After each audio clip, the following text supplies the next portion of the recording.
Hey, what's up everybody? I'm Luke. And I'm Jacob. Welcome to CoffeeShop Conversations. CoffeeShop Conversations takes a journey into the lives of everyday people who make significant but yet uncelebrated and unrecognized contributions to humanity. At the Coffee Shop, we're going to introduce you to some of the most amazing people who do great things in this community and around the world. Before you finish checking us out, please hit the subscribe below because you don't want to miss a thing.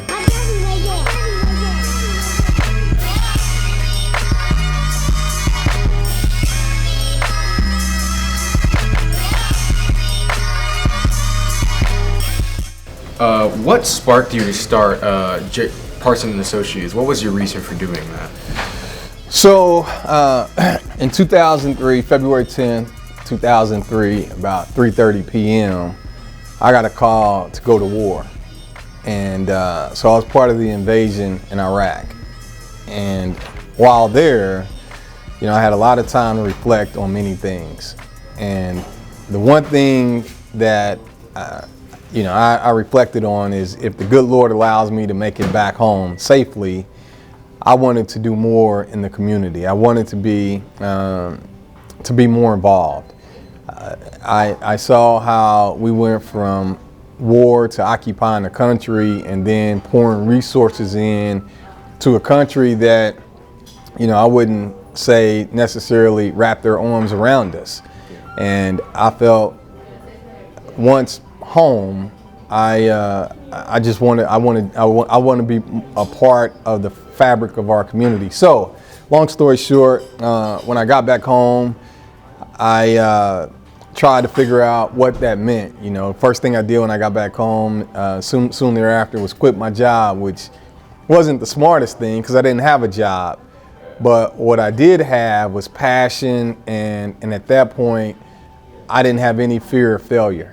Right? Like, if you can make it through war, in my mind, when it's life and death, starting a business, whether it succeeds or fails, didn't compare. And so when I got back home, it didn't happen overnight. Again, everything in life you have to work toward and build upon. And so it took many years.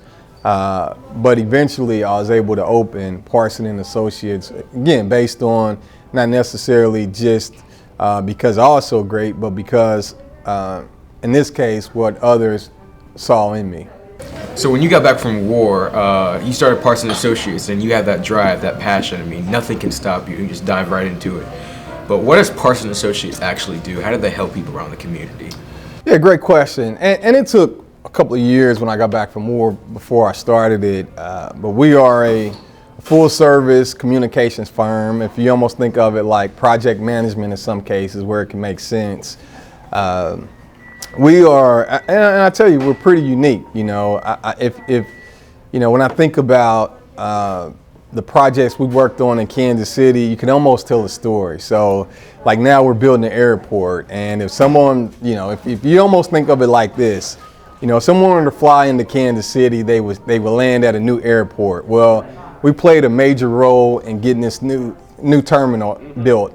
And then if they were to catch an Uber, we were the firm along with another firm that Uber hired to get going in Kansas City. So then you say you go downtown and you jump on the streetcar. Well, our firm played a major role in the new streetcar. And then if you want to stay at the new downtown Lowe's Hotel, we played a role in that as well. So it's not something that we talk about, but if you look at Kansas City and what now defines Kansas City, we have played a role in just about every major public project in Kansas City for over the last 10 years. And we are located in the historic Jazz District.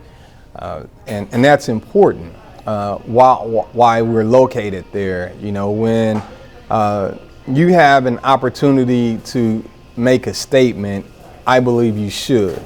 And for me, we were very intentional when we opened up our offices in 18th and Vine. And the reason being is because I wanted those within the district and those that do business with me to see, especially in that community, a person of color being successful and not leaving the community.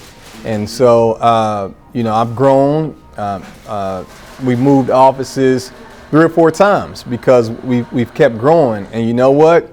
We kept finding new, larger offices in the historic 18th and Vine district because it's important to me for those to see us there.